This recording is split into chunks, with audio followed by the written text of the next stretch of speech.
Valerie, can you hear us? Valerie?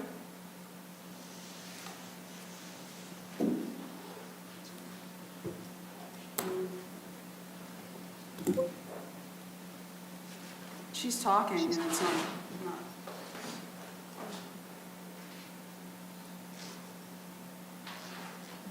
No, she's muted.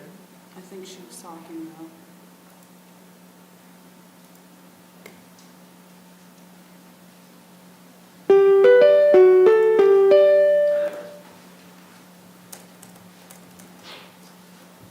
Hey, Rich. Hi. Well, you're geared up for this weekend. Well, it's good this meeting's tonight and not next Monday, because I might not have shown up.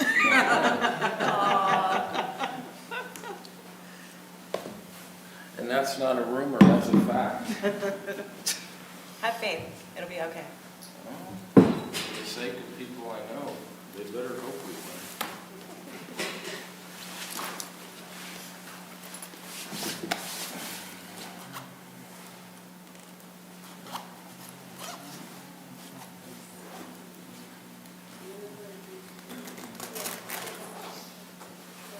Okay. She can hear us. Hey, how you doing? Better than I deserve. Can you hear me, Nicole? Yes. Well,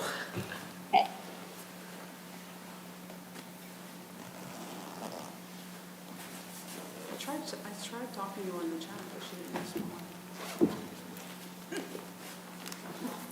Yes.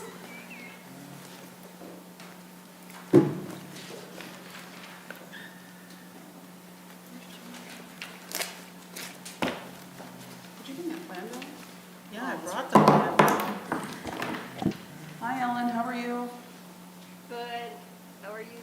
Good. I have a little bit of a cold. I didn't want to give it to anybody.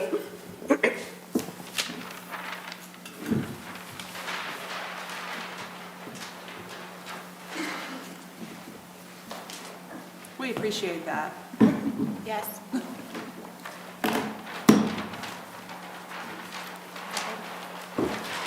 is the word subdivision plan. Right, it's done. Here he is.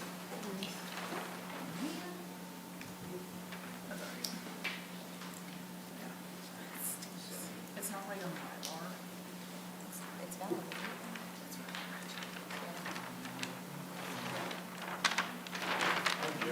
hello. Hey, Brian. Good. How are you? Good. Yeah. Hello. Hi. I see you have your Eagles hat too. That's a prerequisite to sit next to me. I don't think I'll be sitting next to you anytime soon. Then. Nope, that's where we're at opposite ends of the table. It's like the movie Meet the Parents. You're either in the circle or out of the I'm circle. outside the circle of trust. Well, I'll let you in. My bills failed me, so. Yeah, I know. My college Again. roommate's from the Pittsburgh area of New York, and he's a Bills fan too. Up there. Yeah. Okay, well, as long as the second location doesn't have the fire department come, we'll be there. They were at the school today. Oh, really? Yeah, there was some smoke and some Thank you. somewhere. Yep, thank you. Oh, that's not good. No, that's okay. That happened last week where my mom is at the school and someone burnt popcorn. Yeah, I don't know what it was. They burnt off. Yeah, the fire showed up. But it automatically triggers. Yeah. Yeah, Okay. there's, Do we have a quorum? 1, 2, 3, 4, yes. Ellen's up there. Okay. All right. So I'm going to call this meeting to order for the February 6th Patton Township Planning Commission. Does anyone have anything to add to the posted items that are on today's agenda? Okay, hearing none, we will approve last month's minutes. Do I have someone to make a motion to approve the minutes from last month? I have one minor correction. Okay, On page 5, 10th paragraph down, I'm sure Valerie would like to be called Ms. Warner instead of Mr. Warner. Oh, we didn't catch that, thank you. is there any, Other than that, with that correction, I make a motion to approve the minutes. okay. Do I have a second? Second. Okay. I will call the question. Everyone in favor to approve last month's minutes, please say aye. Aye. Aye. Opposed, say no. The ayes have it, we've approved the minutes. We will now go down to line item 3, which is public comment. Does anyone from the general public have anything to say on items that are not listed on the Planning Commission items for tonight? If you want to speak about something that is on tonight's agenda, you can do so at the time when we get to it.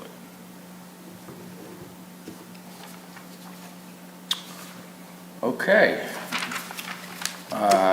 We will now move on to line item 4, which is the Geisinger Graves Woods Master Plan Amendment. Yes. So Borton Lawson submitted a master plan amendment, and it proposes changes to the 2005 master plan that completed phase 1 and 2, which are existing. It is for a 51.94 acre tract at 132 Abigail Lane. It's in Office Buffer District and in the I-99 overlay. The master plan has a sequencing of multiple changes, including the sequencing of phasing, the building sizes, parking, stormwater, utility, etc. So phase 3 is scheduled for 2023. It includes a 2-story, 21,500 square foot addition, extending Abigail Lane, reconfiguring parking, additional 52 parking spaces, sidewalks, signage, bicycle parking, utilities, lighting, stormwater, and landscaping. Phase 4 is a 3rd story to the existing Geisinger Clinic structure. It's for an additional 70,600 square feet of medical office space. It also is going to change the surface parking lot into a 2-story parking garage. Phase 5 is scheduled for 2037 and includes a 25,000 square foot detached medical building on the top of the site. And Phase 6, also slated for 2037, is a new building, 11,500 square feet, also at the top of the site. So with us this evening from Borton Lawson is Nick Argot. Hi, good afternoon. Nick Argot with Borton Lawson Engineering. Thank you for your time this afternoon. I'm representing Geisinger Clinic. They have an existing clinic located at 132 Abigail Lane where they want to construct a 21,500 square foot building addition on the north side of the existing clinic. There was a master plan. There's several amendments to a master plan have been made already. This will be an additional amendment, and it's really focused on the building, the 21,500 square foot building addition, and some additional off-street parking. You'll find the rest of the master plan is pretty much the same as what was previously presented, specifically phases 4, 5, and 6. So phase 1 and 2 are completed. That's the existing clinic and the parking, off-street parking that you see.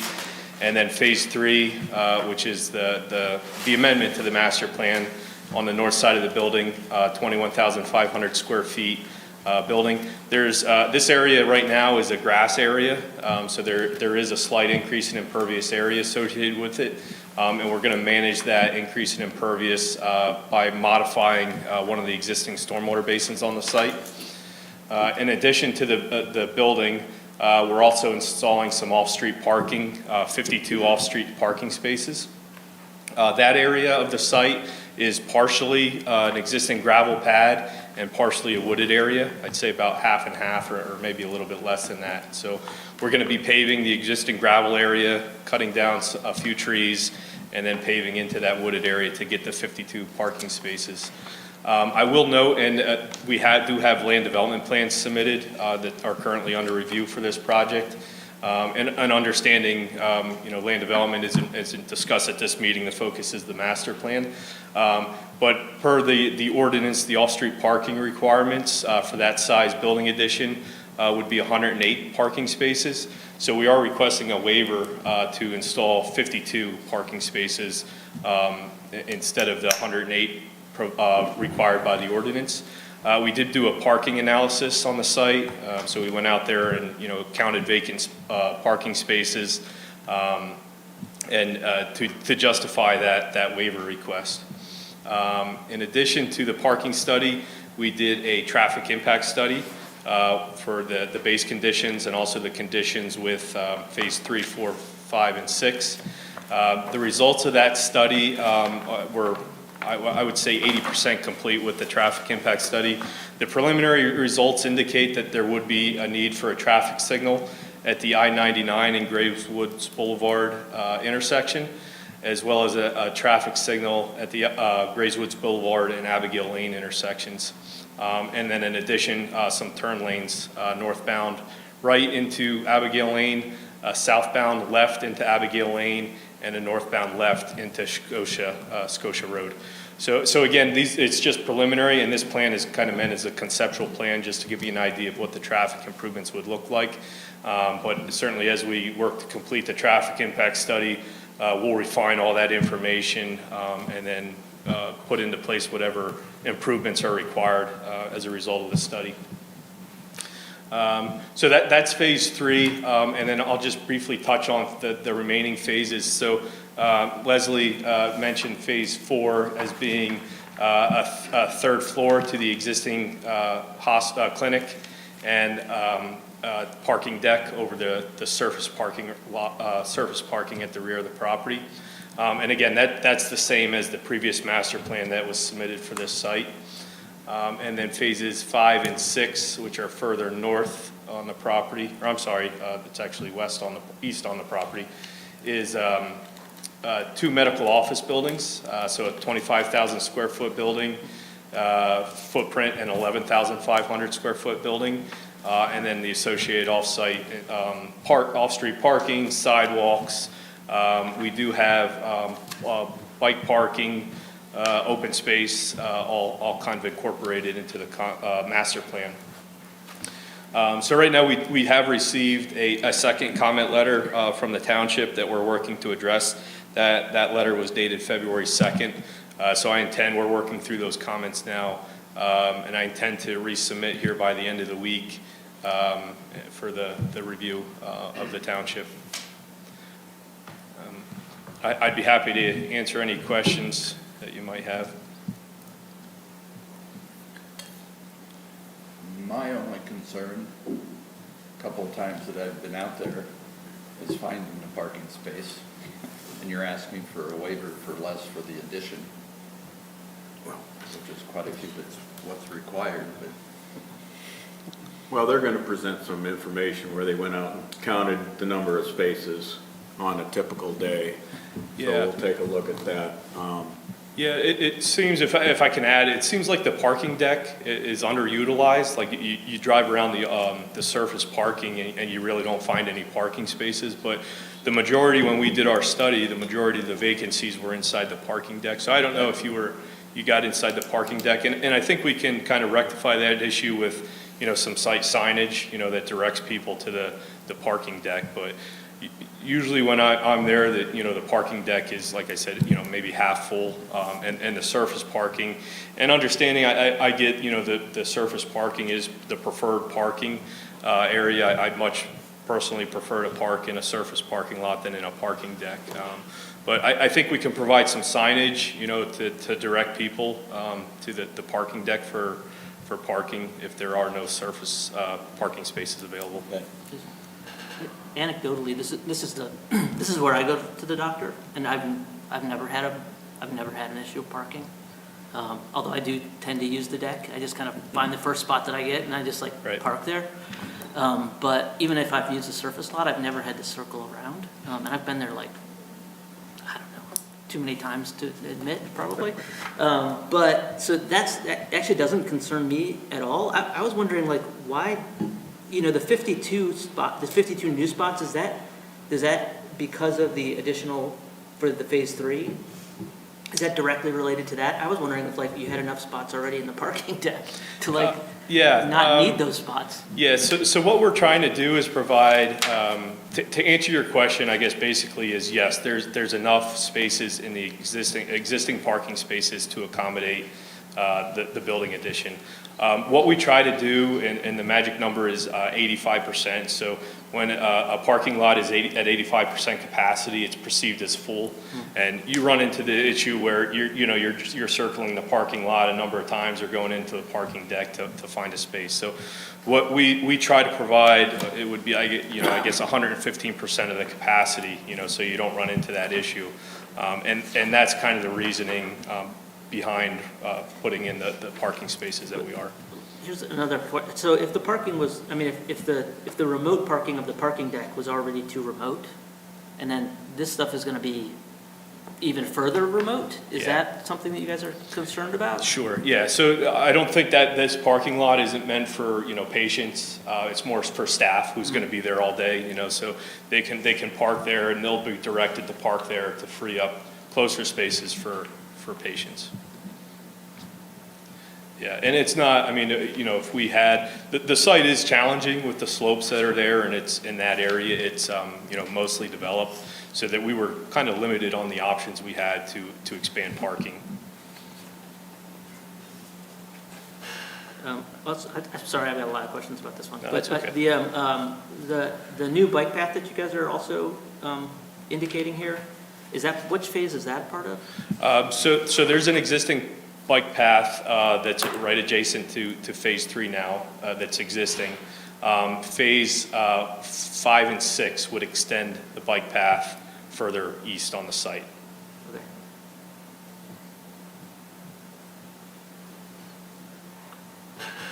Am I allowed to ask questions about 5 and 6 too? Or are we only talking about 3 right now? No, yeah. It's like, I was just curious to see, like, so for 5 and 6, you've got, it's, if one of the issues of the council is to sort of be, or is to think about sustainability, and I see a parking lot of this size for 5 and 6, I was like, whoa, that seems enormous. And then I went back to look at the numbers, and I was like, oh, it's actually like double what you need, And so I was wondering why that parking lot ended up that size. There are multiple, so I don't know, were you looking at the square footage shown there? So I was looking at what you guys had on CC002, where it says like phase 3 required 108, but then phase 3 given is like, well, the 52, but then lower, it's like 353, but you're providing 525, 125, but you're providing 412, and 58, but you're providing 160.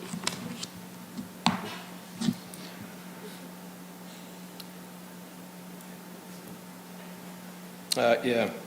Oh, we can look to, that is correct. So phase 4 requires 353. Phase 5 requires 125 spaces. Phase 6 requires 58 spaces. Yeah, so it's a lot. It's like, It is. if I was the owner, I would be like, why do I need to provide so much parking? Because it's added money. Sure. But if unless there's some reason, like if there's some other buildings that they're planning for that I don't, that we don't see. No. And then, these are just all my my architect-y questions. So also if we're thinking about sustainability, and you push the buildings, I don't know if you guys have had an architect yet on board with this process? No, we haven't. So what they've done that's really nice about the existing clinic is it's fronted to the street. And then for these buildings, you push them as far back in the site as possible. So I would wonder if there would be any potential for flipping the parking and those buildings to shorten not only the runs of any sort of like any utility runs to get back there, but also to make it a little bit less I mean, I know it is suburban over there, but a little bit less of that. Yep. So the building locations and the buildings probably won't be rectangles. They were drawn by a civil engineer. That's what I figured. So yeah, 100% agree that, and I'm not an architect, right, but I draw rectangles and squares. When an architect gets involved, I'm sure there'll be some more architectural features incorporated into the buildings. But to your point about the locations of the buildings, so this area was in a fill area, and they used it for like when they constructed I-99, they deposited a lot of material in here. So there is some geotechnical concerns over top of that fill condition, and nothing that couldn't be overcome. It would just be an added expense maybe for special foundation systems. So that's why we chose to put the parking over that fill area and try and put the buildings as close to like native ground as we could. Isn't that whole area the fill area? Or is there something that's like, is there some point that it becomes like it was more of a natural area? I believe towards the back it gets closer to what was. I mean, there's still fill there, Yeah. but not tens of feet more. Yeah, I would just be curious, and like, and once you're working with an architect, I would be surprised if the first thing that I would say would be, can't we put the buildings closer? So it's just something that I would be aware of at this point. Yep. No, that's all good feedback. And you see there's a wetland area in that open space area with the buffer. So just things we'd have to, watch out for, but. Yeah, but the park, I mean, my initial main concern though was like just the size of that parking lot. Yeah, I'll take that into account. We can definitely throttle those spaces back to just provide what is required by code. That's all I got. Okay, is there anyone else that would like to ask any questions from the planning commission? I had a question.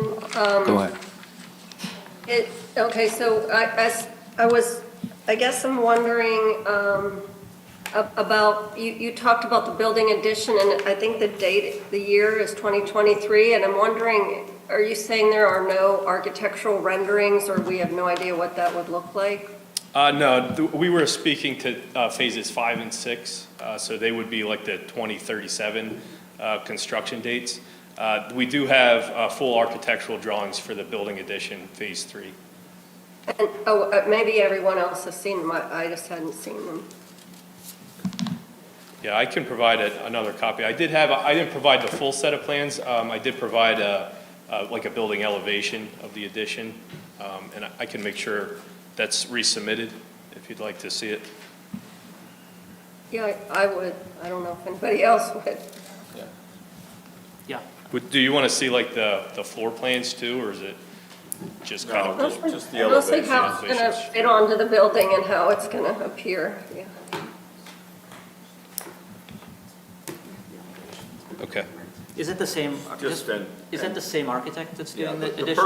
The purpose for the elevations is to check to see if it complies with the with the requirements in the I-99 overlay corridor. Right. We don't have any aesthetic requirements per se, but there are some glazing and a couple other requirements under the I-99 overlay.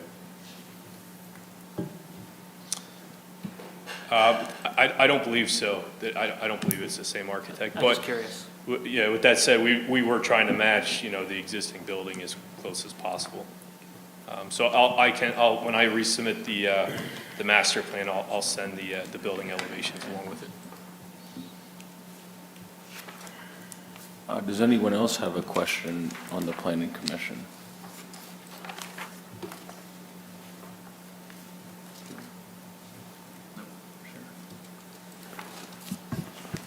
Okay, so the only question that I had was, you had mentioned about the traffic lights in 3 different locations, correct? Two locations. 2 locations, okay. So those aren't a done deal by any stretch of the imagination, because those are contingent on the traffic studies that are done. That's correct. Okay. That was my one thing, is I know that, for me personally, coming out of there and trying to make a left-hand turn, is dicey. And I think it would be in, the safety of everyone to try to have something put there, but I get the constraints you're under. Yeah, and as I mentioned, like the traffic impact study isn't completed yet, but it does sound like there will be 2 signals. Definitely the Abigail Lane and Grays Woods Boulevard, I feel pretty confident there's gonna be a traffic signal there.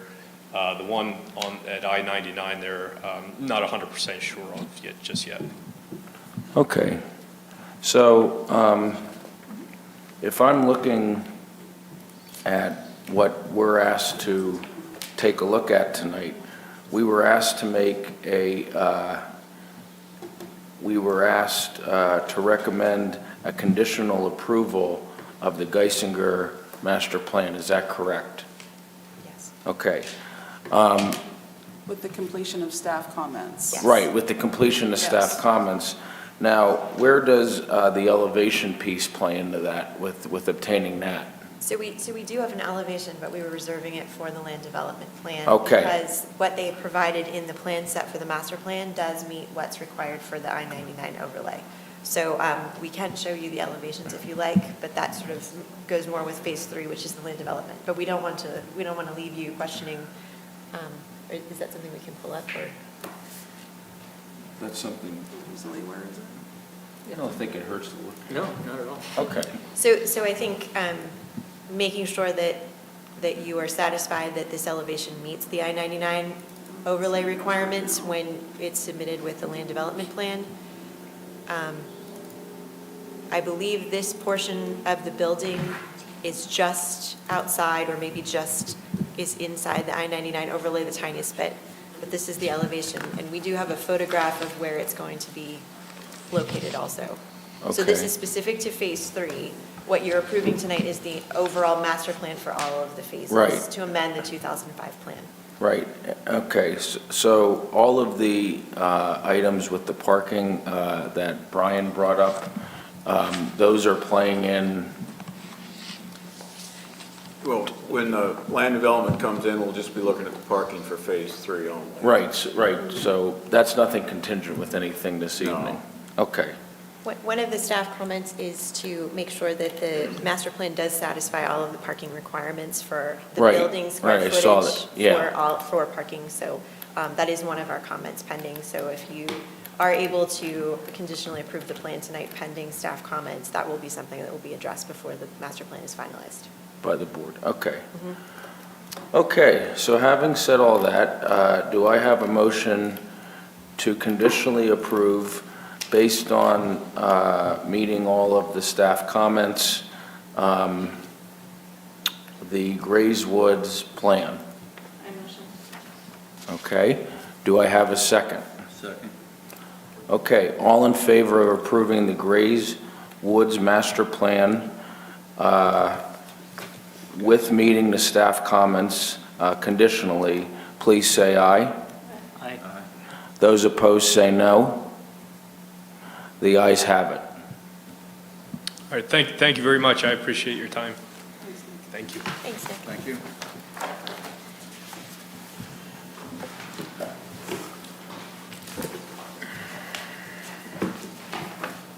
Okay, moving on to item 5. We have a request for a zoning amendment to add climate-controlled public self-storage to the permitted uses in the C2 Planned Commercial District. And we have several different points to discuss. Yes. We're going to try and break this down so it's a little bit more digestible. So Space Mart Self-Storage is requesting that the township amend the C2 district to allow, quote, climate-controlled public self-storage as an additional permitted use in Patton Township. The request is also to define it as public self-storage facility with 60% or more of the floor area of the facility being conditioned and no more than 40% of the floor area be ambient drive-up storage. There's also a request to review the parking requirements for a self-storage facility. A self-storage facility is only permitted in Patton Township in the PAD, the Planned Airport District, and it is a conditional use in the industrial zoning district. Neither of these distinctions have any reference to climate control. The first point of discussion is should storage units be an allowable use in the C2 district?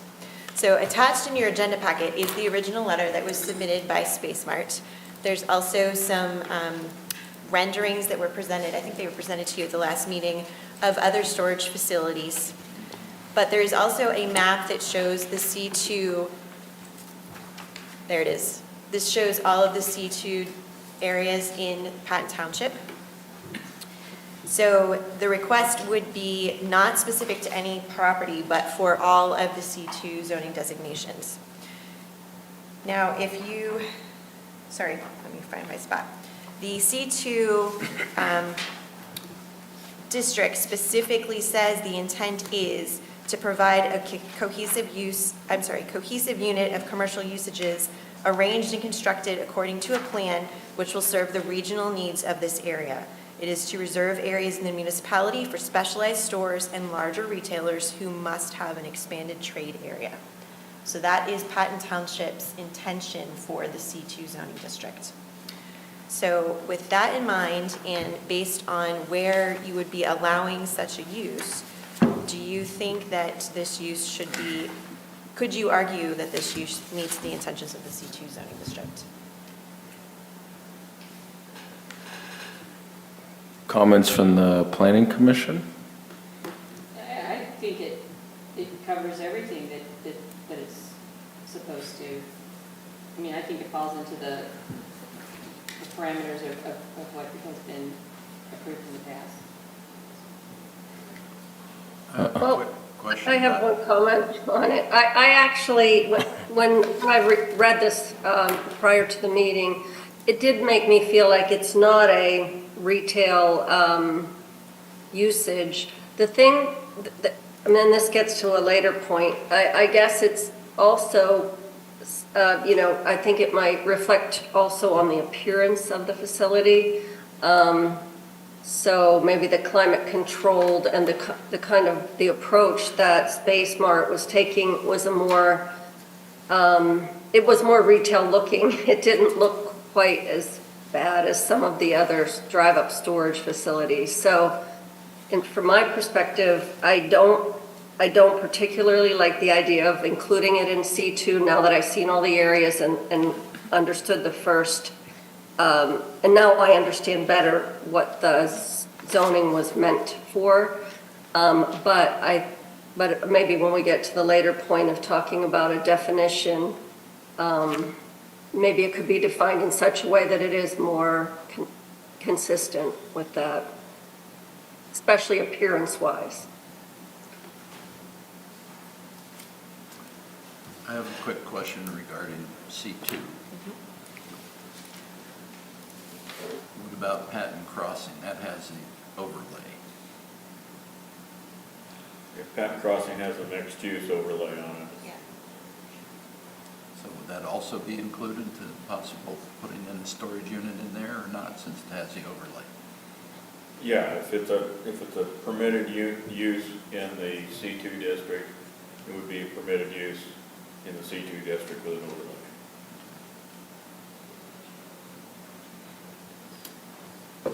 So previous to this, they would have only been allowed in industrial? Is that? Industrial or out by the airport. Okay. Bill? So the issue that I sort of see here now is C2 is a very large portion of our commercial area. A couple of thoughts that I have that are kind of making me lean against this right now is once that is built as a storage facility, if that storage facility goes out of business, it's going to be very hard to change that particular building to anything else. Any other use. It's not going to be like, where the Gap used to be, where the Men's Warehouse is. Or, for example, if we're going to talk men's fashion, like the Joseph A. Bank that was sitting next to, sitting next to the UPS store over off of Colonnade. Those sat for a while, and then they finally now just got changed to other commercial stores. How long, and I'm not saying that this would happen, but we do need to think about this long-term if in a C2 district. If something is being built that is a single use, and all it can be used is this, how is that going to happen if suddenly, things change and people want different things? How is that building going to be reused and repurposed? And that's got me kind of leaning now against letting these in. Industrial, it's a different case, it's a different use type. So, I mean, that's kind of my concerns right now.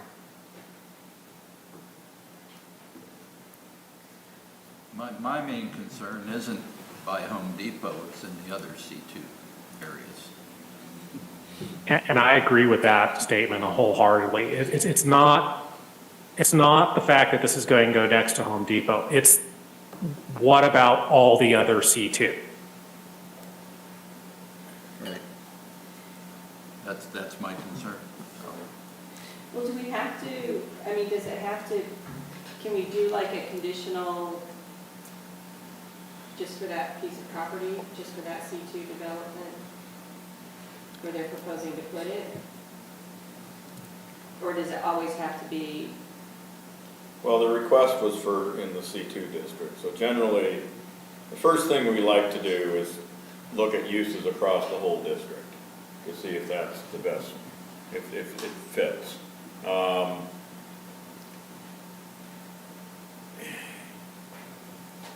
So I think, let's focus on Leslie's first question, is the C2 a good fit or not? And if it's not, then we can look into maybe what are some of the other alternatives we might be able to look at. I'd say that so you give me a little chance to think about it a little bit more. Yeah, this is the same as when we were talking about building height with top trees. We want this to be applicable to the entire district, not to one specific site, because it should just be fair for everyone to utilize it that's across that district, or if you don't think it's an allowable use, then, Another way to look at it is, you're gonna have a range of uses within the C2. Some of them are gonna be like Wegmans and Target, they're probably, they're probably prime uses in C2. And then you're gonna have other things that are gonna include other types of uses that maybe probably aren't gonna get quite, aren't as valuable, let me put it that way. Think of things in terms of, if you were selling that piece of property, you'd sell it, if it was a good site for Wegmans, it'd be worth more money, right? Right. Than if it was a bad site for Wegmans, If it's a bad site for Wegmans, it's probably gonna be aimed for a use that's somewhere on the other end of the spectrum of uses within the C2. So you might have, you have prime location sites, you have good location sites, and then you have less than good location sites within the C2. This probably would be a use that's gonna be, because they don't want to pay top dollar for ground for where Wegmans wants to go. They want to pay an appropriate amount of money for the ground where they're gonna go, which is probably in a section of the C2 that's less likely to see, not going to be a prime location like where they've identified there, the back end of Home Depot. So, that's a market analysis of what you might be looking at. It may satisfy you, it may not. So I'd, say, the other way,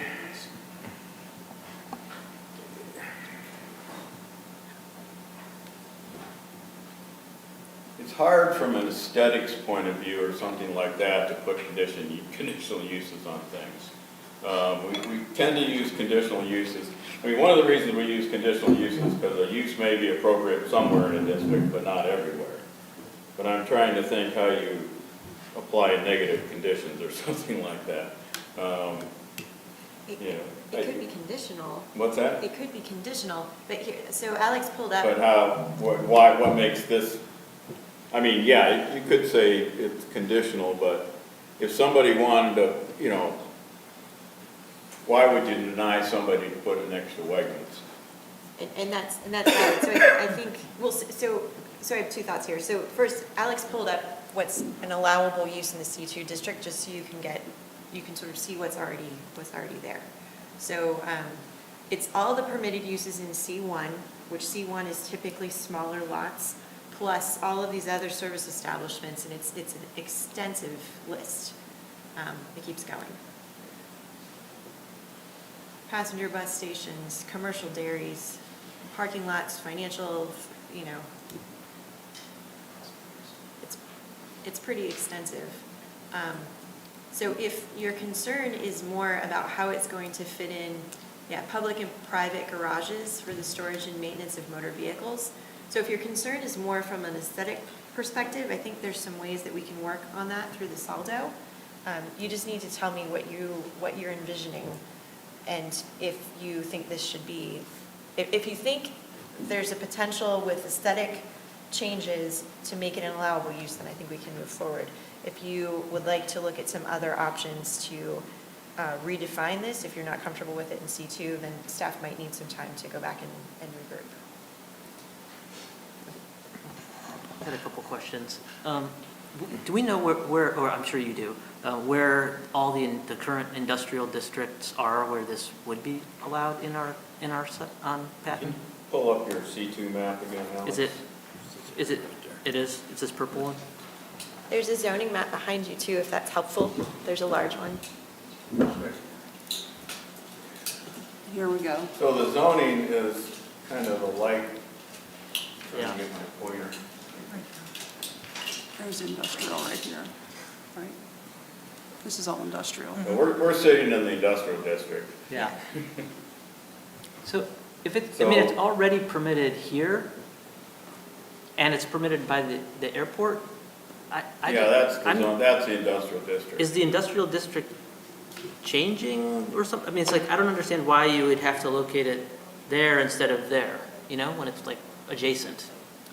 So I think. Current industrial is pretty well filled up. Yeah. So Well, that was the request, was for commercial, so. I see. And we're having the discussion today whether commercial's an appropriate place. So, I think, I mean, we have, you know, there's a traditional storage. Yeah, that's set up parallel buildings down. Yeah, there's traditional storage right there. yeah. That's, you know, it's the ranks of buildings with garage doors in Yep. them. Yeah, and then my other question, I mean, just, or a comment, I guess, is like, if I'm looking at the list of like permissible things that are in C2 now, I mean, this kind of storage doesn't seem that different to me than a lot of those things. I mean, it's like, I don't think it's gonna be, you know, it's like, I think if you wanna argue about that, it's like, I'm gonna argue that, like, you know, I think Chick-fil-A's are dog ugly, you know, it's just like, so it's like, I don't have any sense for anything along that tract being particularly attractive.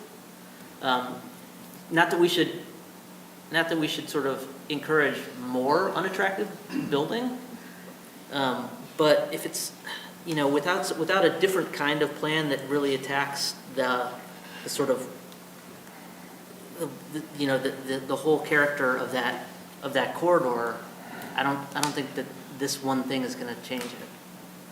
That's my opinion.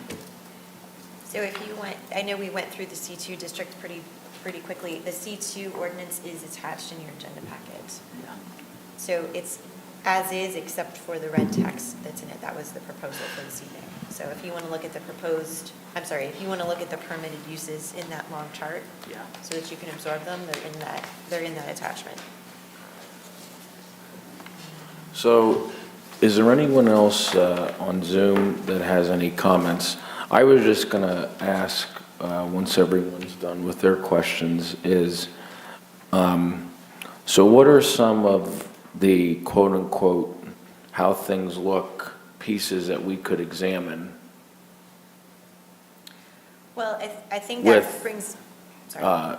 You know, the aesthetics of things, that's what I meant. Of course. I think that brings us to discussion point, just briefly on discussion point number 2 on how you want to define it.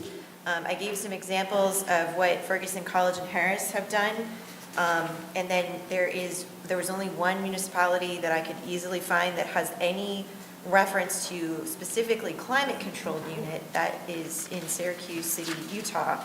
They have a whole zoning district labeled SU, which is just for climate-controlled storage unit. That's their whole zoning district, that's interesting. So I'll come back to the climate-controlled definition part. But I think if you go to what the proposal was for a potential definition, you can call it a multi-story commercial style storage facility. You can start alluding to the fact that you don't want that sprawl type of image, that you want it to be more compact, more form-based type. So if you were looking at that type of thing, you could say it's a structure with 2 or more floors, designed and used for storage of materials by multiple individuals for a fee, et cetera, et cetera. And say no more than 40% of units can be located on the first floor, and no more than 40% of the units can have exterior points of access. So that starts to give you more of that vertical structure and that more compact than the sprawling type of storage units that we're all familiar with. So there's some language that we can add into that definition. And then on top of that, if you skip to discussion point number 4, what other design criteria or other considerations would you like to see for the storage units? We could incorporate that into the subdivision and land development ordinance portion. So that would be more what the requirements are. So if you wanted to see a specific type of buffer yard, this is where you would either increase or decrease parking requirements for this type of use. You could put in maybe some considerations for the architectural aesthetics on the outside of the building, things of that nature.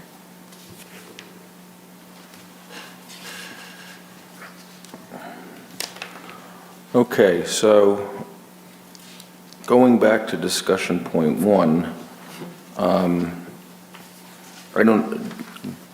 do we need to come to a consensus before we go to 2, 3, and 4, or can we look at 2, 3, and 4 and see how that fits within what we discussed in 1? I think you can discuss all of it collectively. Okay. And then make some decisions. I was just trying to Yeah, make it a no. little more piecemeal so you can sort of move through this and make some decisions along the way. But we can discuss it all at one time. Okay, so I'm going to defer first to people on Zoom. Does anyone on Zoom have anything they'd like to comment on? Anything that we discussed in discussion point 1, and anything that we went over in 2? And then 3, which is related to parking spaces. And then 4 kind of relates to the previous ones. Is there any type of criteria? So is there anyone on Zoom that would like to comment on anything that we just went over in 2, 3, and 4, or anything else you want to say on 1? I have one question, and that's basically to Bill's point. Is there something in the description of what the climate-controlled units are that would make it more, it could actually accommodate an additional use? I mean, is there something descriptively in there, if you know what I'm saying? I'm not sure that falls under our purview, quite frankly. There used to be a Home Depot building over there where Cracker Barrel is, so things change over time. There used to be a Kmart building where Home Depot is, so, I mean, that's one way that buildings change. So, but I don't think there's anything in the MPC that really gives us the authority to say we have to, if somebody comes in and proposes certain use, that we have to ask them how reuse is going to happen in the future. Yeah, so, I mean, good question, but I don't know that that's something you really want to try and hang your hat on. I mean, property owner. yeah, and I'll just go back. Just remember, we're at the point in the whole planning process where we have as much discretion as you're ever gonna have. So we have pretty much complete discretion to make a decision one way or another on this issue. Anytime we're talking about these types of things, nothing we do here is gonna set a precedent. You know, they'd have to say, you know, I can't think of a reason where they could say we're not following any precedent before. It's hard to set precedents in zoning under Pennsylvania law. So just remember, we're not forced into doing anything. We have a lot of discretion, but there are certain things that we really, you know, to look at what's the future use of this after this proposed use is done. I don't think it really falls into something that's either enabled by the MPC or really is maybe or may not be good planning. And then if we start talking about aesthetics, at some point, there's a limit to what we can talk about, what we can require in terms of aesthetics too. The thing we can't do is say, well, almost never can do is say, show me a picture and I'll tell you whether I like it or not. That's usually not on the table. We're not a design board or anything. We're the planning commission. Primarily, we're looking at uses and bulk density and things like that. So, but again, we can have whatever conversation we have. At the end of the day, we say, heck no, we don't want to do this. That's all the justification we also need to give the applicant. So with Right. that, I'll turn it back to the chair. So, if we look at page 5, based on what the staff typed up in green, which is a good color this month, how do people feel about the top definition versus the bottom definition? And is this something that we can live with as a planning commission to define these areas? And if I may, the top definition is already approved in Patton Township. Right. It's buried in the PAD, it's not in the definitions under zoning.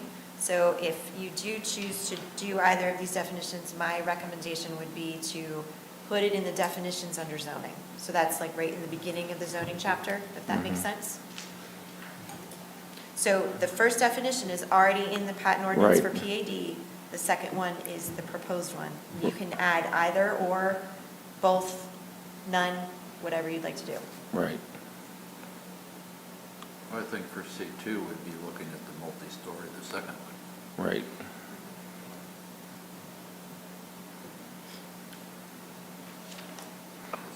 I definitely don't want to open up C2 to the industrial type storage areas. Would you be amendable to adding both of them to the definition section of zoning though? Just because the self-storage facility part, that definition is in PAD. And that way we're just cleaning that up and moving them both. But then C2 would only reference multi-story commercial style. The first one would not be allowed in C2. The first one would only be allowed in the industrial district and in PAD. And then the multi-story commercial style could be an allowable use in C2. Yeah, Does that work? for me, yeah. Okay. Yeah, I don't have a problem with that. No, I'm fine with that.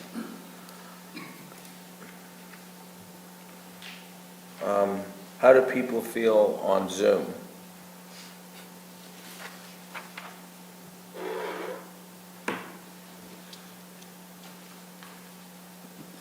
Okay, I guess I'll go first. I think putting it into the zoning definitions, I think there's no problem with definitions. It gives us the ability to control how this, if we were to allow this to go forward, how this particular one would fit since it is a multi-story. I agree that I don't want to see the industrial type uses coming into the C2. So I think the definitions here are are a good start, and I'd like a little bit more time to sort of review them, but at the same time, I think you have to start somewhere, and I think putting them into the zoning is the right spot to start.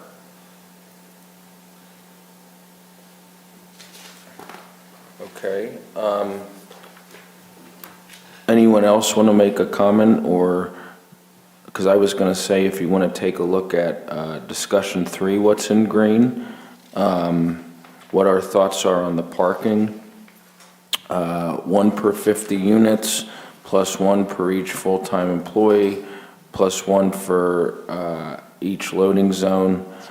And if I remember correctly from before, there would be, in some cases, 2 employees working, and then in some cases, 1 for a general idea of 3 employees over the course of a day in general, if I remember correctly.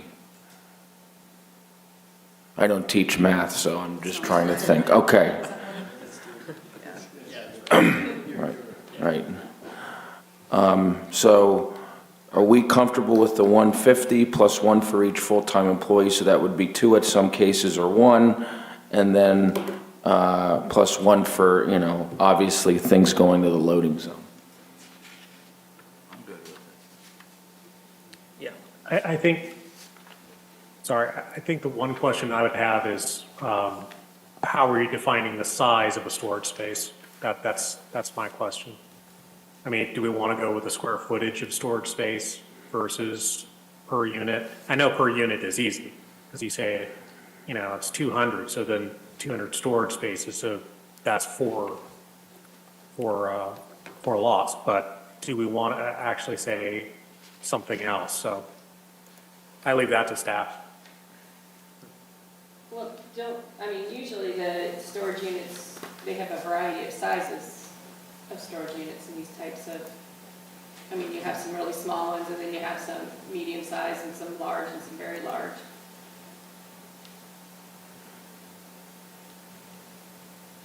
So I think the parking really only needs to depend on the number of units, because that's where your access, that's people coming to put things in, take things out, that sort of thing. How many units were we thinking of? Well, I guess this is definition, so it doesn't matter on that particular building. Should that? Yeah. I think was where I just answer. So this is Bob Poole, partner in Space Smart Development. The typical units are 5 by 5, 5 by 10, 10 by 10, 10 by 20. The idea behind it is different people have different uses for why they have it there. In the typical use that we would have, it'd probably be about between 700 and 850 units of different sizes in the building itself.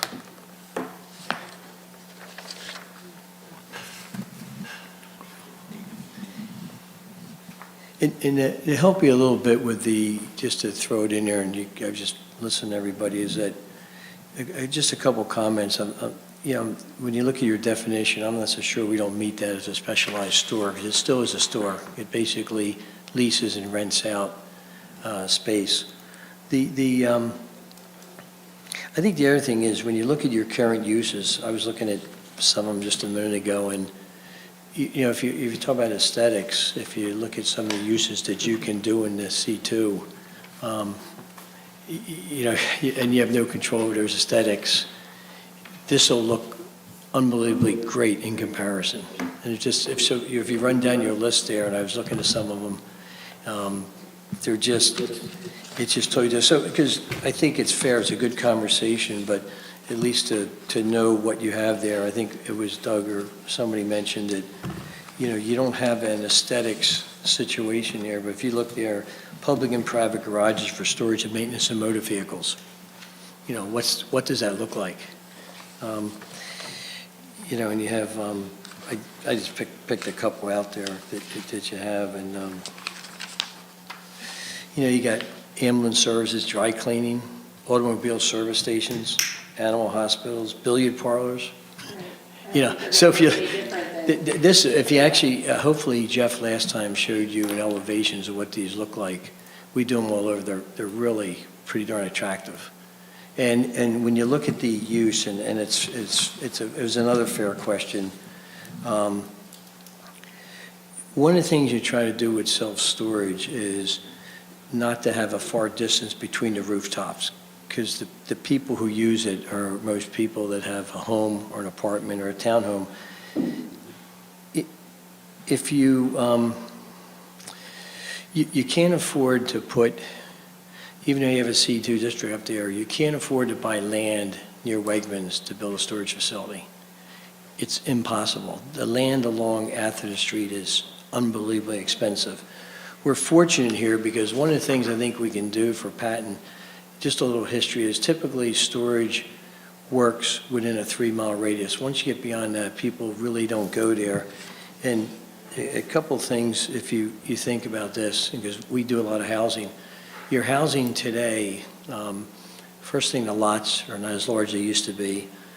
We don't allow, most people don't, the storage sheds in the back it used to be there to store stuff because they start to, you talk about people who maybe don't keep them up, they don't look very good, who knows what's in them.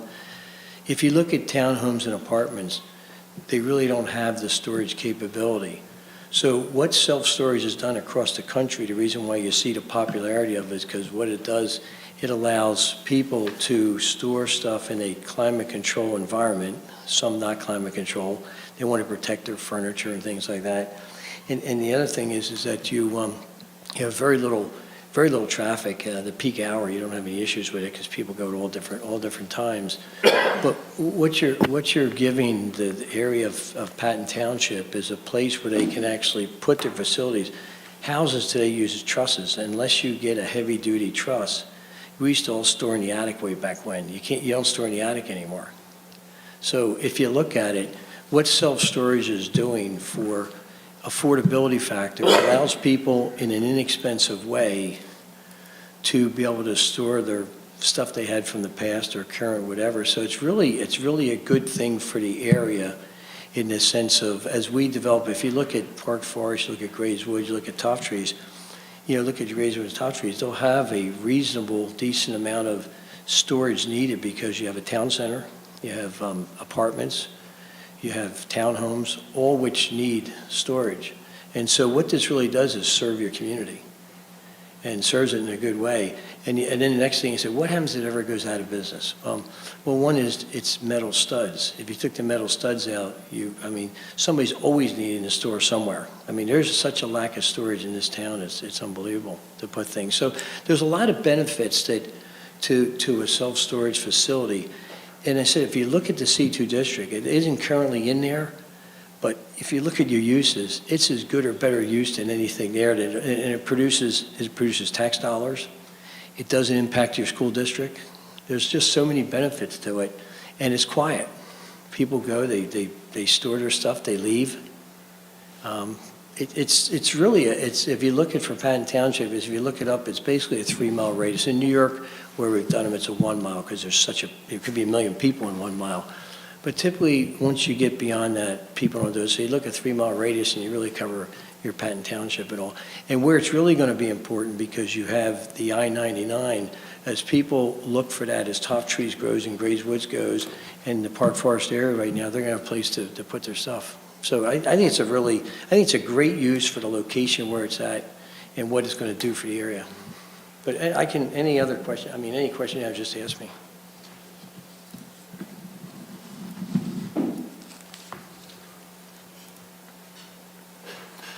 I think the parking looks like it'll be satisfactory. I don't think we need to change that at all. And I do agree with you, Bob. I think for that particular piece of property, it's an excellent use. We're just trying to decide, like for all the others, but Yeah. I like the second definition for C2. And I think the parking that we have on the following page probably gives us enough parking for something like that. Okay. How about people on Zoom? Anything else that you would like to say? I know, Bill, that you said that you would like some more time to read and think about some of the items, I guess the question I'm going to ask is that the general consensus of the entire planning commission? Or are we comfortable to recommend to the Board of Supervisors any of the proposed ordinance items to amend? I think first we need the ordinance change or draft. Right. So they're included in your agenda packet, so it Right, really, If you want to go over those in detail, I Yep. help, so. I absolutely will. So the C2 district, I apologize because I'm not sure what order they're in, but in the C2 district, the recommendation is to add multi-story commercial style storage facility in table 3 as a permitted use. So that's a pretty, Page is on. that is page 8 of the C2 district. Alex has it pulled up right there. So it's just that name, multi-story commercial style storage facility. So that would be the addition to C2. Ah, here. No, I don't have that page either. It's this guy. This C2. Commercial.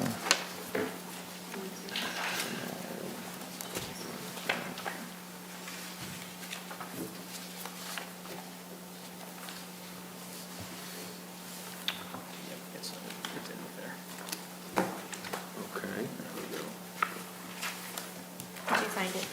Did you Yep, find we it? found it. Yep. So there's a table, and we would just be adding it in alphabetical order with the other uses. Okay. That's pretty simple, so that's C2.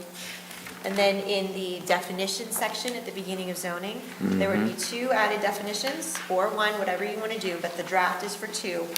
It is for the self-storage facility in alphabetical order in the definitions, and multi-story commercial style storage facility in the definitions. So if you look there on page, 18. yep, sorry, 18, 23 is the other one. and 23. All under definitions. 18 and 23. Yeah, pages 18 and 23. Leslie, could I ask you something in the definitions? The only thing I had a question on is where it says no office. If it's no office of having like an office, that's okay, but we do have a rental office. It's meant, so this is pulled directly out of the self-storage definition that we already have. Okay. It's meant that you can't run an office out of one of the Yes. storage Yeah, facilities. that's how I took it. Is that okay? Everybody Oh. gets it, we can have a rental office? Yeah. That's fine. I don't want to like go well, you can't have a rental office, you know, we need one. You need a rental office. Yes, And yes. I understand Okay. how that would work, yes. Yeah, no, that's good. Right, And on the parking, and I'm fine with what you're saying, is that you're going to have more parking than you can imagine there, because people just come in, they don't really park and stay at all. You know, you could, now Ferguson has one every 50, and then they have the one for each employee. You could leave that. The last part of it, and then I don't really care in a way. The last part of it is near where there's let's say the openings, the center. You could take some of those and just make sure you have them there, unless you just want more parking. I don't, that's just a throw out, because we'll have, it requires very, very little parking. People go in, put their stuff actually in and then they leave. But I just wanted to throw it out as, I think the intent was you want to make sure there's one near the loading where you go in. Yes. Yeah, so whatever. That's probably something that we would catch when a land development plan came through, but if Yeah. there were access points to the building for Yes. unloading and Yeah. we would just want to ensure that there was Yep, parking, there was I got you. adequate parking for that. Yep, okay.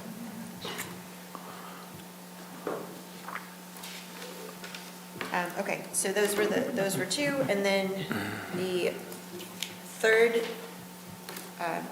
ordinance that you would be amending would be, this is in the so these first 2 were in the zoning section. The third one is called off-street parking regulations. This is in the SALDO. So this one is where the parking requirements would be added for self-storage units. And it would be applicable, it can be applicable to either definition or both definitions. Either or both. I apologize, I do not have color on mine, so it takes me Well, just a it's second. just- Page 2. Yeah, it's on page 2. Yep. So in here, it's specific to multi-story commercial style storage facilities, 1 per 50 units, plus 1 per each full-time employee, plus 1 for each loading zone. That can be amended however you would like. If you would like to add an additional in here for self-storage, we can do that at this time, or we can wait. That hasn't come up, that hasn't been an issue, so if we're just addressing the issue at hand and modifying the zoning for C2, the multi-story commercial style storage facility would be the only thing required for allocating parking spaces. So all are simple changes. They do have some weight, though, as far as what you're allowing in the C2 for all of Patton Township. But, I mean, it's a lot of paper for some just additional language. So we're keeping with the same formatting, utilizing the same structure. Can we put in climate control into that definition on the multi-story commercial style storage facility? So we can we, but I have a whole section on that. So we had talked a little bit, Doug had talked a little bit about the building use. So the climate controlled is tricky. The reason being, most storage facilities do not ever define the words climate controlled because you're talking about heating and cooling of a space. And as I'll just say stewards of land use, that's not something that you usually are concerned with. So if that's something that you feel strongly about, I can do some more research. But the issue is that the Self-Storage Association itself is having trouble defining climate controlled. There's a lack of industry consensus because there's no standard for heating and cooling. There's no standard for temperature range, humidity range, floor plan layout, any sort of operation and management of a system that would be specific to climate controlled. So you run the risk of almost having to define what those standards or parameters are. And so that would be my caution to you. If that's something you would like to do, we absolutely can add that in the definition, but you would at some point have to define what climate controlled meant in temperature, humidity, that type of thing. So that's what I would caution. Yeah, I think in lieu of talking about climate control, Leslie's worked into the definition for multi-story is we're looking at a single building with at least 2 floors. So that really distinguishes it from the traditional, we'll call it traditional self-storage of ranks of, rows of buildings, so. I mean, I don't. So having said that, then we don't, and say, only 40% can be accessed from the outside, which means the rest are gonna be accessed from an inside point. Kind of with that requirement, what we don't want to see is a building with a lot of outside garage doors. So that's how we get around that without ever having to use the words climate control. Yeah. Yeah, I would say, I don't think that's imperative to include.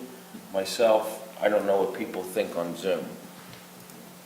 Well, from outside the building, it's hard to tell whether it's climate controlled or not. So that's I don't know if I heard that becomes right. Yeah, I don't know if I heard right, because I might not have heard right. So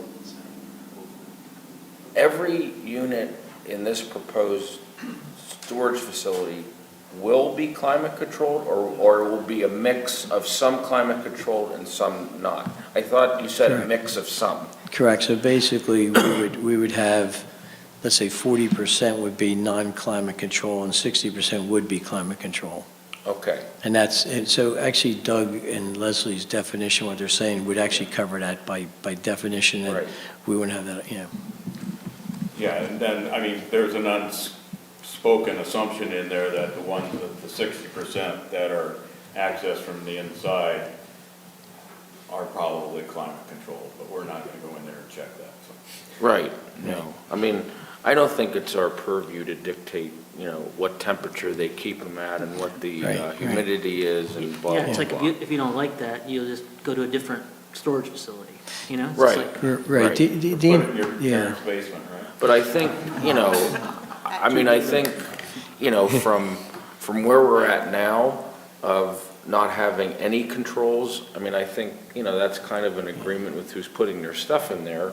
Are they comfortable Yeah. with how, with the Yeah. temperatures they're keeping it at? Between We, the customer and the- Yeah, right. yeah, we wanted, just so you guys know, is that climate control has changed a lot. Used to be all storage was basically not climate controlled, just stuffed.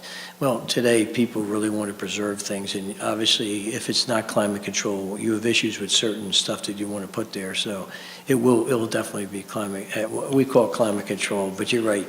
You wouldn't want to try to write a definition of, you have a nightmare trying to figure out what the size of units are, what temperature, everything. The people, and I think it was maybe Jim that said it, if they're not happy with that unit climate, they'll go somewhere else. Yeah, and I think also, some people are gonna have stuff in there for a long time. Some might be putting it in there because they're getting their house renovated and want some stuff in, so, that would depend on the size, based on if it's a whole house or a room, or if someone's moving from outside the Commonwealth into the Commonwealth. Yeah. You'll have, today, because a lot of people are working from home and all, so like even pharmaceutical reps, like in the Harrisburg area where we have one, a lot of pharmaceutical type reps store in the climate, but they have to have climate control. But they use that as, and even the thing like the Frito-Lay type thing, they store their product in there, they come and take it out and leave because they don't, it's a lot less expensive than trying to store it at home or their office at home. Right. Mr. Chair, prior to a vote, I wanted to show a photo I took of the site. Is this a good time? Sure. I went out in the cold to do this. It's better than, 6:30 next Sunday from my perspective. Yeah. Yes, we're talking about the entire C2 district, but this was the particular request. So this is the site. You can see I-99 over here. And it's in the I-99 overlay, so on top of whatever the requirements are for C2, they also have to abide by the requirements for I-99, which is not applicable to the rest of the sites in the C2 corridor, but it is for this particular one that they've chosen. And we can do that. We've already looked at that. We're fine. So there is a little bit of an architectural element to it and some buffers that are required on top of what's required for C2. This will look, if you've seen, I think Jeff showed it last time, or maybe you haven't, this will look 2-3 times better than a lot of your other uses that would be done there. This will actually look nice there. If you see them now, it's really difficult to tell they're even a self-storage. So, because it's in the I-99 overlay, that's another layer of appearance Correct. because of being there. Correct. But just note, that doesn't apply to the entire C2 district. So if somebody else came in and wanted to do this type of building parameter with that form-based multi-story type of unit, they could do it somewhere else without the I-99 overlay, depending on the site.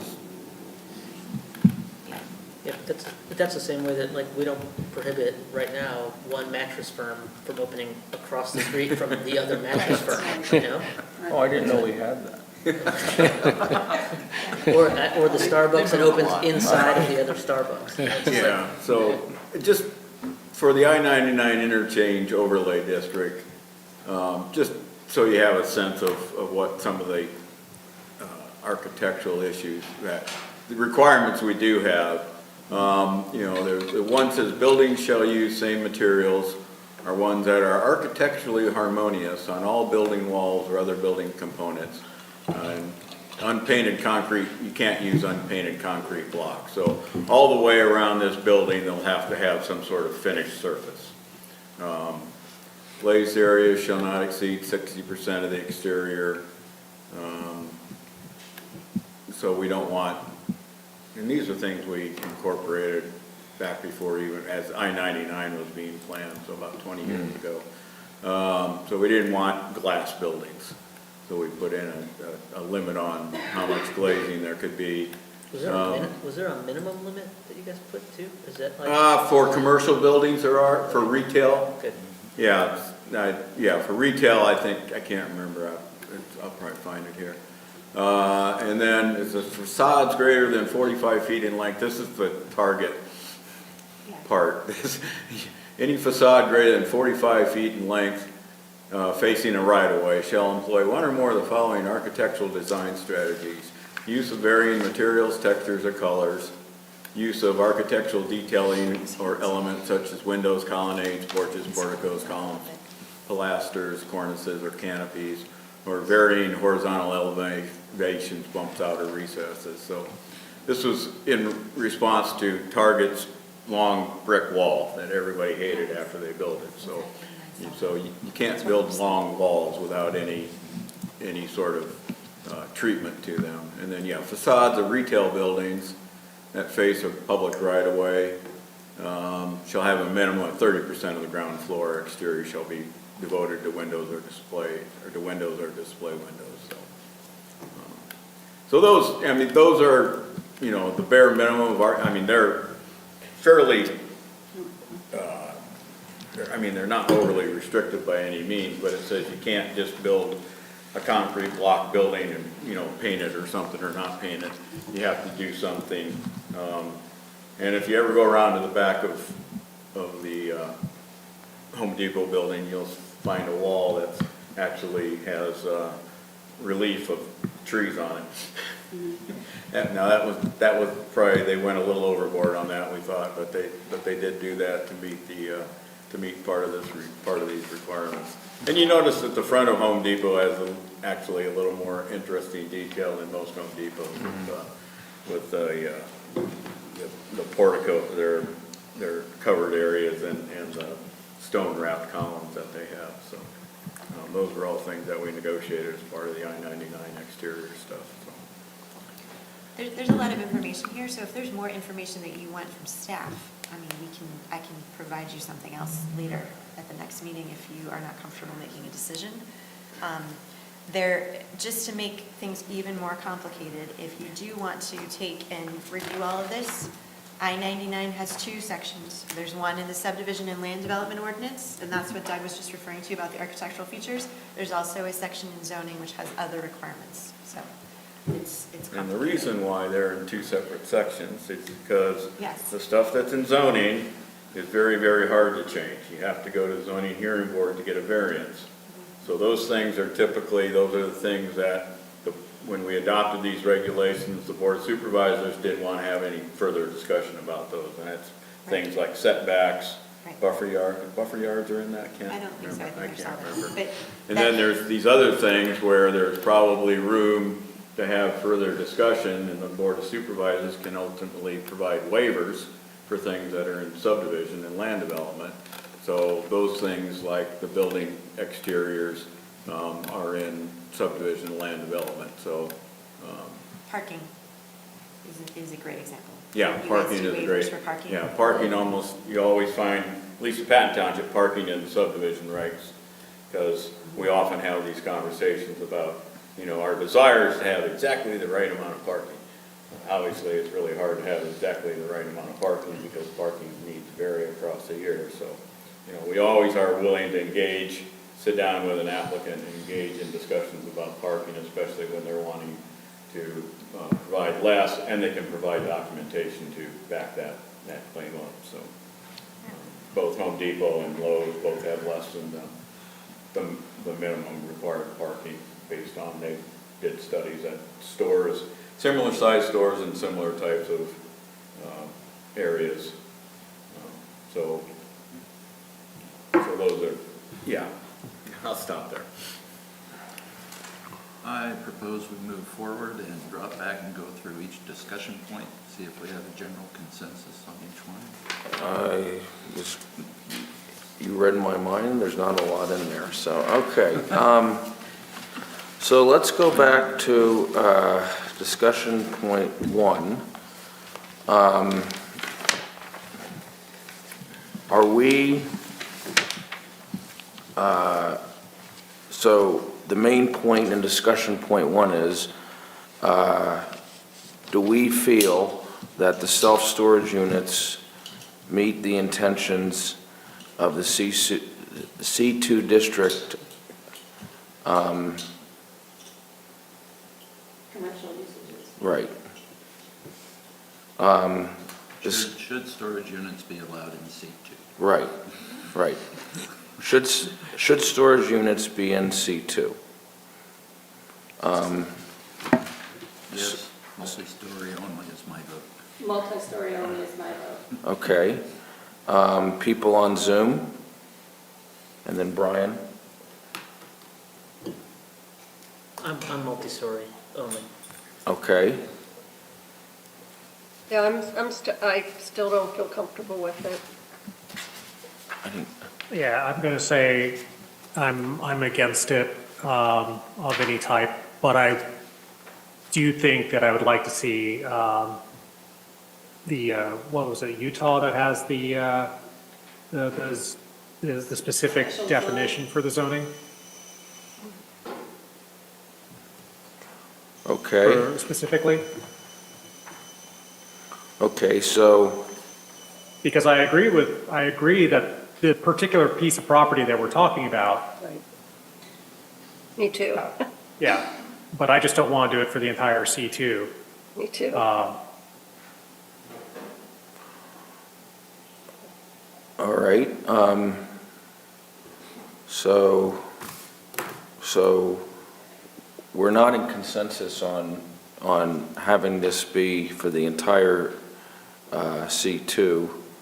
Majority, Right, right, okay. And then, as she said, that's, even the industry can't come to terms on defining the climate control bit. Right, So, right, It makes it very difficult if there's not a precedent set for such a thing to be able to present to you what the range should even be. So that's where it becomes an issue, because I'm not sure how you would define that and how you would hold that to a standard. right. So, based on what you just said, it's kind of like it has to apply to the whole C2 Yes. or doesn't apply to any. You know why I think it's okay? If you look at your C2 districts, even though it would apply to all of them, where can you afford to tear a Wegmans or a type facility down to build a storage facility? You just would never do it. Yeah, Mr. Chair, I was asking Nicole, where in C2 is not developed? The Yeah. only place is right here between Kohl's and Target. Right. That's it. Right. So, yeah. Okay. So if we go to discussion point 2, I'm trying to wrap my head around how to bring these together for a no vote, a semblance of a vote, to delay to the next meeting, or however we feel is best. So then for the next one, for discussion point 2, how do we stand on both of the items in green?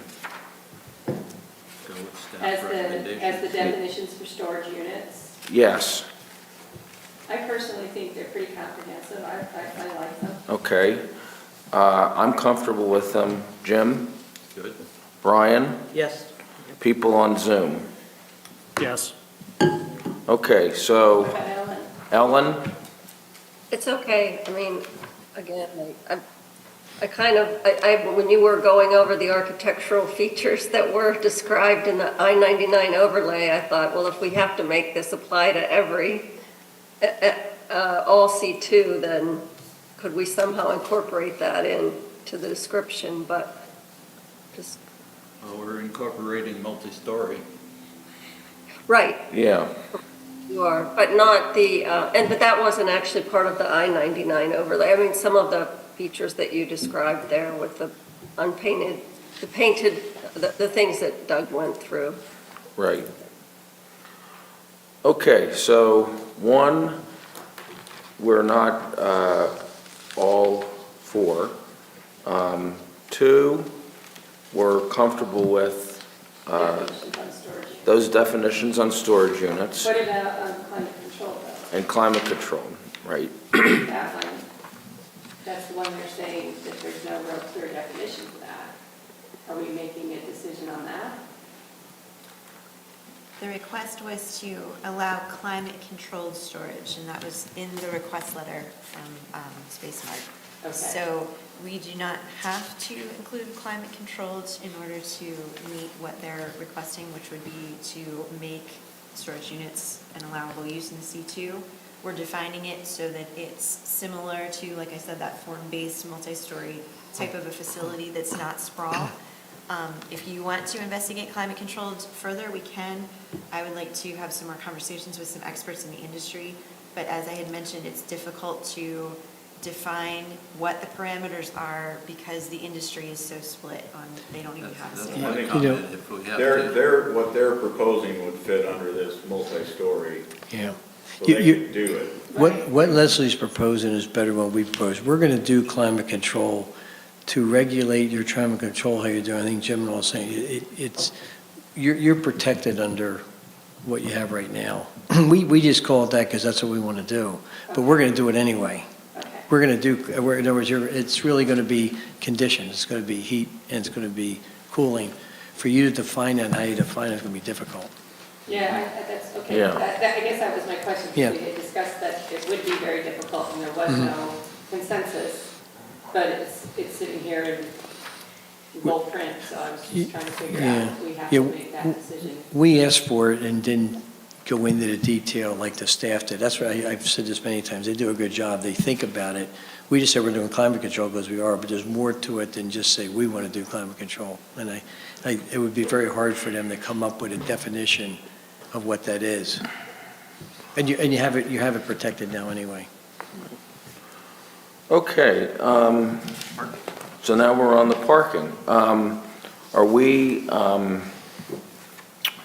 comfortable with 1 per 50, 1 plus 1 per each full-time employee, and plus 1 for the loading zone? So the one for the loading zone, that would normally be whoever's U-Haul or rental truck is pulling up there. It's been my observation when I've been in, I have 2 boys that live in Arlington, Virginia, and so they use the storage units, this type of thing. And when they're moving stuff in and out, they usually have, whatever vehicle is carrying the goods, plus there's usually 1 or 2 cars of people that are helping them to get in and out real fast. Is that going to be enough? Like, how much of that loading zone, can you fit a couple of smaller cars in there besides a truck? Or, There would probably be other parking spaces for that. There would be enough other parking spaces. because of the 50? Yes. Yeah. Okay, okay. I envision more than one loading zone too, so. Yeah, you remember, it's to our advantage as the owner to make sure it's convenient for you to unload your stuff. Okay. So we'll do that. I think more about the total number that you want to have. We'll lay it out to make sure that when you get there, it's convenient. Then I don't have a problem with the parking. I'm good. No, I'm okay. Yeah, I'm good. Ellen, Bill? It's fine. Yep, there's no problem with that. I think if Bob's got no problems, I've got no problems. Okay. Paying the ticket and moving on, hopefully not a parking one. Okay, discussion point 4. So I guess this is kind of a open-ended question is, are there any other considerations that anyone on the Planning Commission would like to discuss?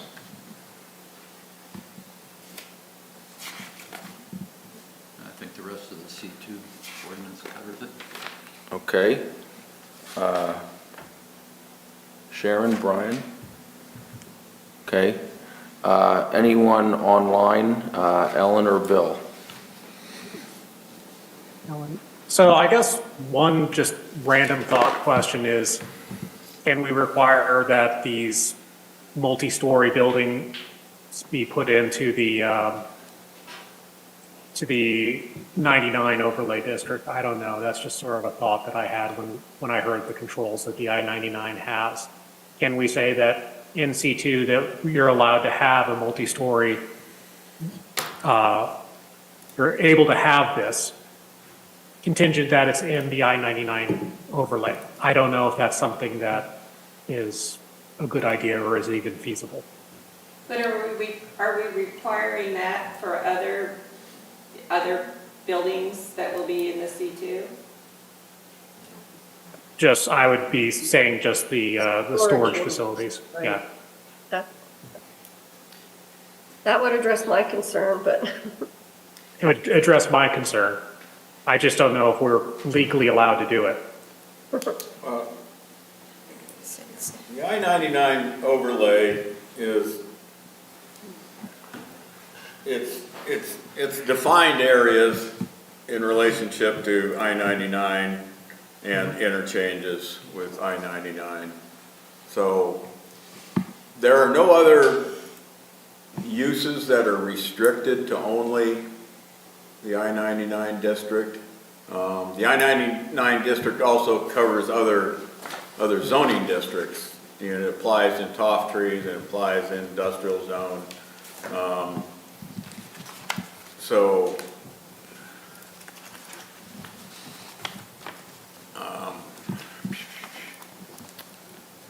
you know, if you're doing it to insert the, well, and multi-story buildings, I mean, this isn't the only multi-story building in the C2 district either. I mean, we don't have a lot. We have a furniture store that's a multi-story building, and I mean, even Wegmans has some upper story, I think, office building, office space and stuff. But I'm trying to figure out what distinguishes multi-story buildings that they need to have additional architectural controls from single-story buildings. well, I think it was for storage units, Oh, it's just the storage unit piece. Well, I don't think we can do that in zoning. I mean, Again, you would have to find a real, a connection between the storage buildings and the needs for additional architectural controls as opposed to something like Target or Wegmans or something like that. To say this use has to, there's additional restrictions on this use because, and yeah, I'm looking for the because. And because we think this building's gonna be ugly is not a sufficient reason.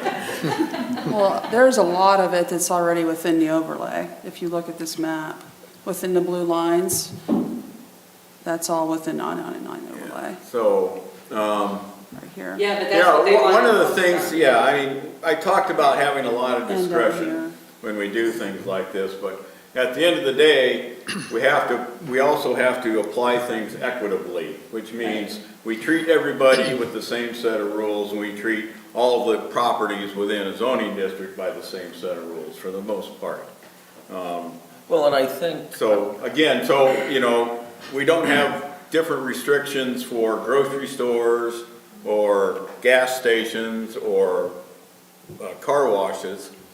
So why would we need particular additional architectural requirements for multi-story commercial self-storage facilities? That's the point where, you know, if we could answer that question, then we'd be good. But I don't know that we can answer that question today. Plus, I think the free market's gonna take care of that, because nobody's gonna want to spend that kind of money putting up a facility like that in C2 and have it be ugly. I mean, you're gonna attract business by having some cohesive or some kind of attractive quality to it. So I think that will play out, just, you know, smart business people will take care of that. You will, and what you're getting here, I mentioned about the community, you hit it right on the head. We have to make this attractive, because the one thing we do, we all talk again, we always talk about affordable housing, we got to create that. Part of what you're doing is allowing people who are in an apartment or have affordable housing or a townhouse to actually have a safe, secure place to go. It's secure, you know, they get the cameras, everything else. That they have a place to store their stuff, not just a 4,000 square foot home that has the 3-car garage to do it. So you're accomplishing, we have to make it attractive. And I said, and maybe, I don't know what you were shown, but there actually should have been shown facilities that we own and have, and that we've done. And they're attractive, they're nice, when you see them live. If you're on the way to Pittsburgh, and if you look at the one, it looks like an office building, but it's really storage, on the corner and all, on the way when you're heading down, that's, oh, you did, okay. Oh, okay. These are the Yeah, ones these that are were in in your the agenda agenda. packet, Yeah. they were attached to the. Yeah, they're actually as attractive. If you look at the ones you looked at, the Life Storage looks like even a retail type store. Right. Oh, okay, I didn't see that. Yeah, and I don't think that wasn't the issue. The issue was that I honestly hadn't considered the other areas. So the fact that you're gonna make a beautiful building, and it's gonna be in a place where it's ideal to put it, is perfect. There's no issue with that. The issue is making this, exception now become part of the rule for C2. Yeah, And I didn't realize how many areas C2 covered. Yeah, So I- honestly, that's why, that's the reason I have the issue. yeah, and I think if you look at this C2, if you look at your C2 areas, the first thing they're developed. Second is that, again, when you look at that corridor where it's at, you can't afford to pay for land for self-storage, because basically we're getting like $1.60 a square foot for a unit. When you're looking along Atherton Street, you're looking at land that's over $1 million an acre. It's way over $1 million an acre right now. You can't physically build. We couldn't build a facility in Patton Crossing if we wanted to. It would be a terrible use of the land. And it wouldn't make any sense, because what we're looking to do there is a kind of live, work, and play place. But if you look at the rest of your C2, who's going to tear down Wegmans or tear down what you have there to put up a storage facility? You have to understand that the cost of these, they're basically internally, it's concrete and metal studs. It's just, you can't make, the whole idea of the self-storage is provide storage, but to provide it at an affordable price. Yeah, Jim? Plus, I think too, the other thing we need to think about is really within the C2 district, it was mentioned earlier, there's very little of this property that is up for grabs that hasn't already been developed. Right. Yeah, you really don't have any. Right. Okay, so now that we've discussed this, do we have to take a formalized vote on the actions that we're going to take to the board? I have Yes. one other question. Oh, okay, sorry. Putting it in under C2, is it going to go under permitted uses or under conditional, or what's your, The proposal was under permitted uses. okay. But that is, you can make a motion to approve whatever you would like. What's the difference, what is conditional use? Well, that would have to come before the board for approval, correct?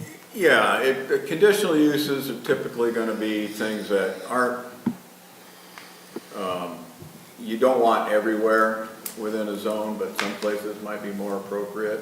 Or you put additional uses on hours of operations, maybe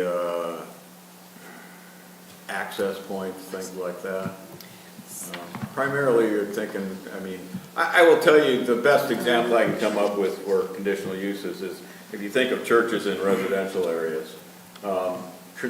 Churches are conditional uses typically in residential areas, so, and especially in Park Forest, you find them on the periphery of Park Forest. Right. You don't find them in the middle of Park Forest. So if somebody came in and said, I want to do Right. a large church at the end of a cul-de-sac in Park Forest, we'd say, no, that's not a good place. So, So, since I don't teach math, but I do teach students how to read, Alex just pulled up that in the list, there are no conditional uses, special exemptions, or specifically prohibited uses in the zoning district. Currently. Right, Correct. currently. It doesn't say currently, but that's what it is. Correct. Right. Now, your industrial district, all of the uses are conditional use, which means that they need to come before you and be approved before they can move forward. So if you wanted to add it as a conditional use, you can, but there are currently no conditional uses in C2. And Okay. again, I ask you to look at the list of the current uses in C2 and C1, because all of the uses in C1 are also permitted in C2. We didn't even go through that list. Do you really want to make this specific building use, is it this important to pull that out as the exception? That's the question. Well, I would say actually, Bob Pohl did bring up a good fact that there's some things that maybe we should look at C2 becoming conditional use as well. And if that's something you want to do, we can add that as a work task, but I don't know that we have enough hours this evening to discuss all of those. There's a lot of uses in C2. And not all of them are attractive. But then, No, but but that's remember, subjective, state law right? says we have to provide for everything Right. in Patton Township, including the pet crematorium. Yes. But what we might personally think of as not being attractive also is subjective. So Right. we have to be thoughtful of that, because what we're really doing, again, is we're stewards of what the land use is, what is allowed as far as land use. So if somebody was ready to move the issue forward, a potential motion would be to make the changes as Leslie had detailed on in the C2 regs, the definitions, and the parking regs. That would be a potential motion, or it would be those changes with some additional changes that you would like to apply to those. Okay, so is there any further comment, and would someone like to make a motion? It would be Right, to recommend approval of the draft ordinances for parking, zoning definitions, and C2. parking, zoning definitions, and C2. Okay, is there anyone either on Zoom or here that would like to make a motion? I'd like to make a motion of exactly what she said. To approve the draft ordinances for parking, zoning definitions, and C2. Correct. Okay, do I have a second? Mr. Payne, all in favor of this motion of the parking, the zoning ordinances, and the changes of the definitions in the C2, please say aye. Mr. Chair, point of order. Can we clarify exactly what we mean by the C2 change here? Absolutely. So you're making a motion to approve to the Board of Supervisors to amend the parking, it's the off-street parking regulations 153-38, to add multi-story commercial style storage facility under parking space required commercial use at 1 per 50 units plus 1 per each full-time employee plus 1 for each loading zone. And to amend the definitions 175-6 in zoning to include a zoning definition for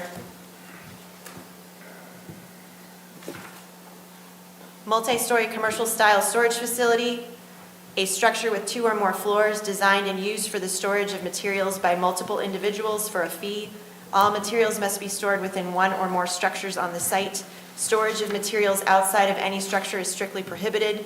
No office, sales, rental of goods or services, or industrial activities shall occur within or outside of the storage buildings, nor shall any hazardous or otherwise dangerous materials be permitted to be stored in such facilities. No more than 40% of the units can be located on the first floor, and no more than 40% of the units can have exterior points of access. And a second definition.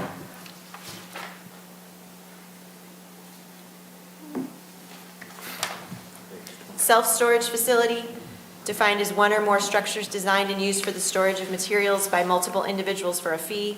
All materials must be stored within 1 or more structures on the site. Storage of materials outside of any structure is strictly prohibited. No office, sales, rental of goods or services, or industrial activities shall occur within or outside of the storage buildings, nor shall any hazardous or otherwise dangerous materials be permitted to be stored in such facilities. And under C2 Planned Commercial District, 175-17.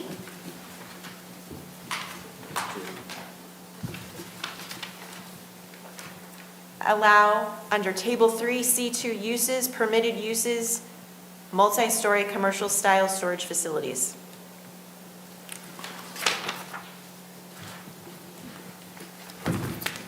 Okay, Bill? Bill, is that okay? Yeah, I would move to separate all of them to single votes for each. There's a for each current change. motion on the table that Yeah. needs to be, So, the vote needs to be completed on that. we will take the vote on the current motion on the table and then go from there. Do I need to reread all that stuff again? No. Okay.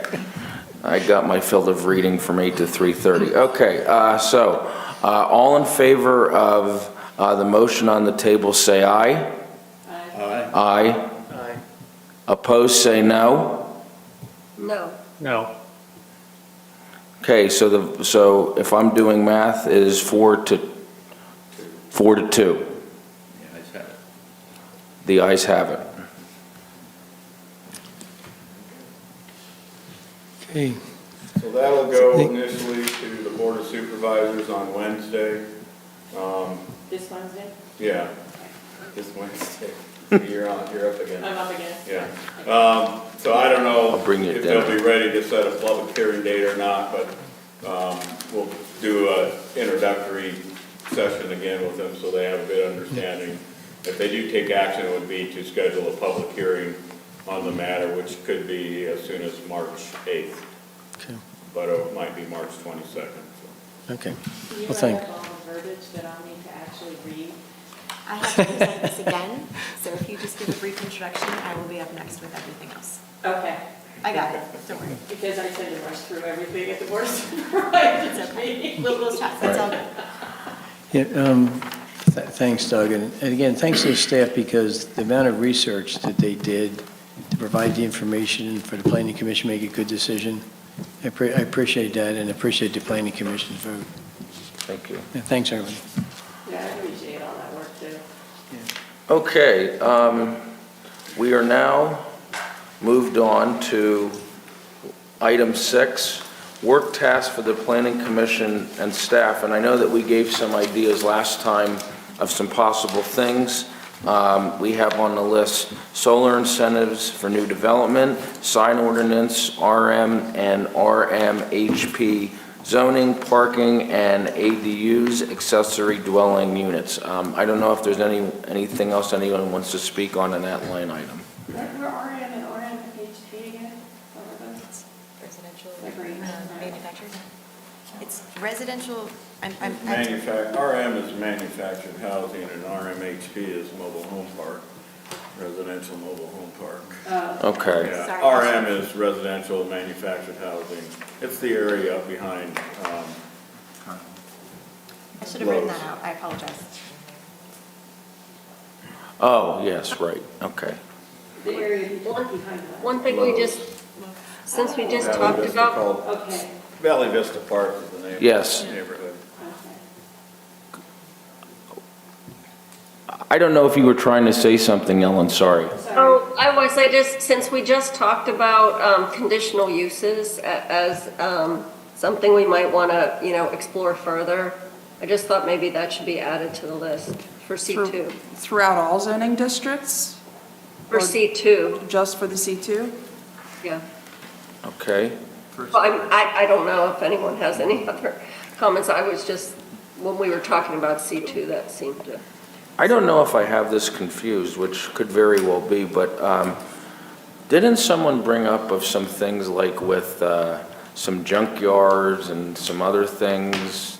I don't know where that falls or if that's not on our purview or, I think it is at some point, but the township is undergoing a sort of an overview of the ordinances by a third party, and they've done a very thorough job. I think they're going to be providing some recommendations, so that may take the burden off of staff, so I wanted to focus on some other things. So I think you guys will be seeing that soon, but it won't necessarily be a lot of work from us. It's going to take the junkyard section, which is a completely separate piece, and incorporate it into the zoning district using sort of the format that we already have. Okay. So I'd like to see how that plays out with what their recommendations are. If you want to keep it on the work task list, we can. Sorry, do you have more to add? Oh, I don't think they're not gonna prep it for you. It's gonna just be, it'll be something that will end up on, as a work task for the planning commission that will task, staff will have to do the groundwork on it. So I should have kept it on the list. Well, it's not anything that has to be done right away, but it hasn't been officially delegated to you Okay. yet either, so. All right. Well, it's up to you if you want me to add that back to the list, but. I'm indifferent. I think these 5 will keep us busy for a while. Should we prioritize them? Plus we have to Yeah, so I guess a question for all of us is there a specific order of how we want to tackle these? I think at some point, we'll go through a formal prioritization exercise on that. Oh, okay. Okay, Yeah. all right. next month. So not to- Any other comments? And we'll go on to 7. Status report on pending items, attainable housing update. The consultant presented the findings and conclusions of the housing study of the Center County Commissioners in 2 sessions. The commissions are discussing the report and will be making a decision on how to implement the next steps. Anyone have anything else on that item? Nope. Okay. Oh, Jim, sorry. Waiting for the report. Okay. Okay. Any other business? I will ask for a motion to adjourn this meeting. So moved. Do I have a second? Second. All those in favor say aye. Aye. We are adjourned. Go Birds.